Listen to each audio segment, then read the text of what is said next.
With the release of Until Dawn, it's time to rank all 5 David F Sandberg directed movies from my least favorite to my favorite.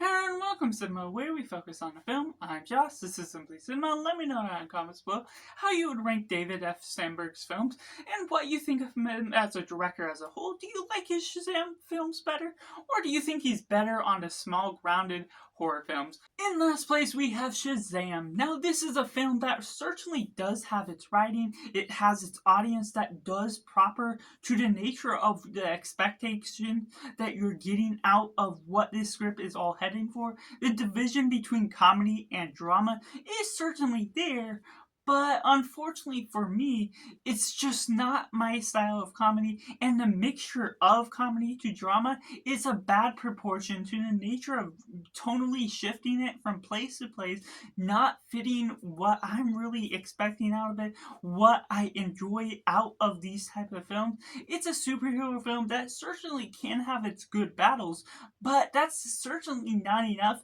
to suffice for the nature of what I certainly have not been receiving. Even upon rewatch and another rewatch, I'm trying to enjoy what all the others are enjoying, and I understand the nature of the writing can be quite proper for the nature of what it's heading for, but it's certainly not one that does service for me. Which goes into number 4, Shazam! Fury of the Gods. Now, this is another one that doesn't fit all the standards that I'm wanting. Again, ratio of comedy to drama is a weird mixture that is out of proportions of tonally shifting it in a different directions. Now this does add something different. We're getting villains that unfortunately feel more cliche than what we got in the last, and just goes about the division that once we're going into the final battle, it's big and we get 3 of them, but it falls into cliches and goes into certain moments where the heroes and the endangerment of them just never feels prevalent or something that feels on edge. We're getting all 7 heroes throughout the film. They all have their big personalities that do work wonders to what they work in and build up and bounce off each other and build upon the elements of family that was also introduced in the first. But unfortunately, it still just does not soak into what I'm really taking out of the film. It's hard to digest what they're doing with the themes when they're tackling all these comedy in some unnatural way, unfitting division of how you're building upon Zachary Levi with his performance that does good, but just does not build upon ideas that I'm really trying to take out of this film when it becomes very distracting of the dark to lighthearted comedy that's dividing in within the drama as well.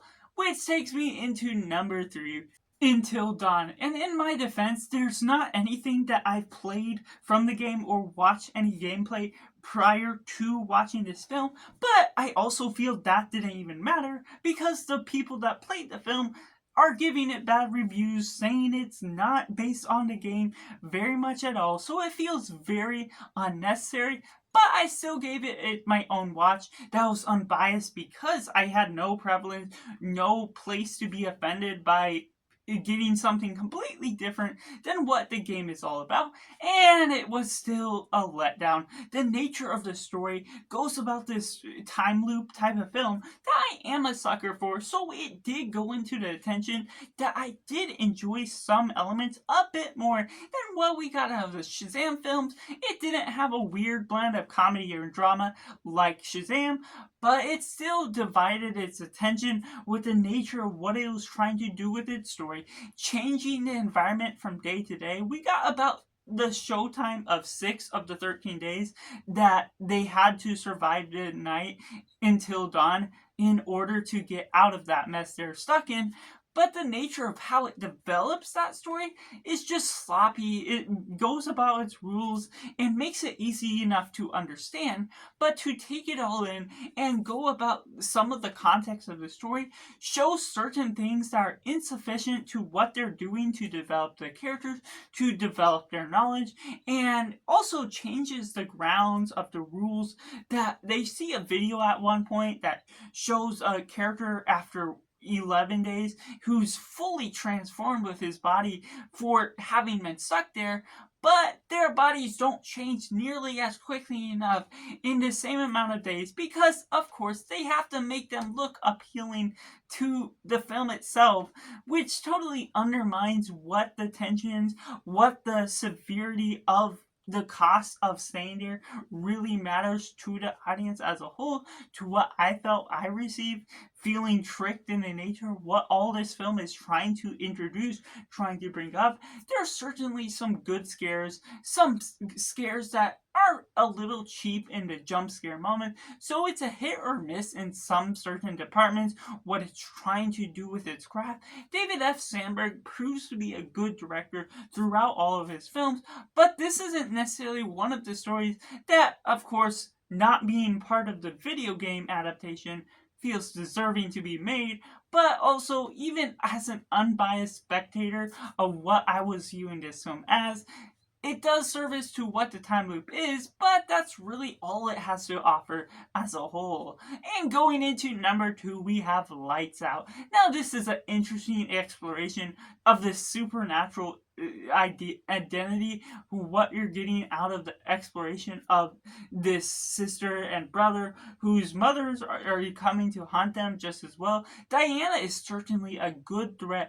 It's grounded and well balanced for what they're doing, as this is his directorial debut, and does good with the technology, the cheaper budget that it's working with, all going in for the service that the idea and this small horror film is working toward. But you could get a little bit more out of Diana, the supernatural threat, that provides service to how she moves and what all the secrets are behind the service that she is all going after, which, while there is some good ideas and prevention to what the story actually provides as a whole, the division between how you're developing some of the characters, it's not deep and complex, but it's still providing the natural ideas that I'm wanting to go in for, getting the scares that are feeling right and deserving with the development and the way they're building up some of the characteristics. But ultimately, there is some things that take it back, but that still leaves it being a solid directorial debut. Which takes me into number 1. We have Annabelle Creation, a film I can say I truly admire from director David F Sandberg, and while I love his directing, I fully respect his intentions when making all these films. Despite some of the negativity I expressed throughout the other films, there's something that's really well versed within this film, especially working as a prequel, even though it's the third film made, to Annabelle. But the way they integrate all the characters, the way they build up all the plot, it's great, it's expressive. You sort of know where it's headed because it's a prequel made after 2 other films, but it's still well grounded, goes about the supernatural horrors of Annabelle, gives about the good scare, the development of the plot, and where it's all leading for. The nature of that is certainly divided into the right moments, giving the right tonal shifts here and there. The way they develop the plot is proper and well integrated. And while it's not the grand film that you could expect out of this director, it's something that I really well think is well versed within the horror universe that it's placed in The Conjuring. But it's certainly something that I love for the build up that you do with this plot. The parents are something that I wish we got a little bit more out of from who Annabelle is as a character, but taking them into a small rural setting apart from different parts of the neighborhood is something that does deserve its service.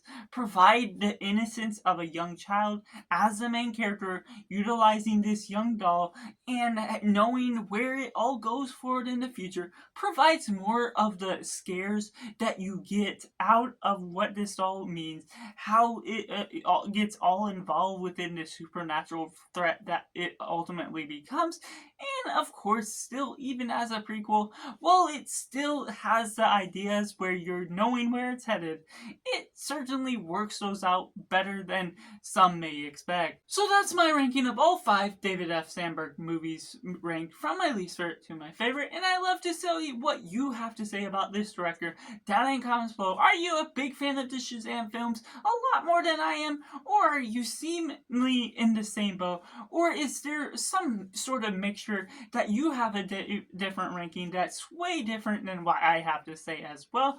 And make sure to like this video if you enjoy it, subscribe if you haven't already to join in film culture community where we talk about the love of cinema as a whole.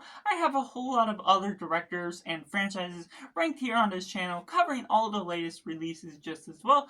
And so that's just all, and make sure to do yourself a favor and go watch a movie.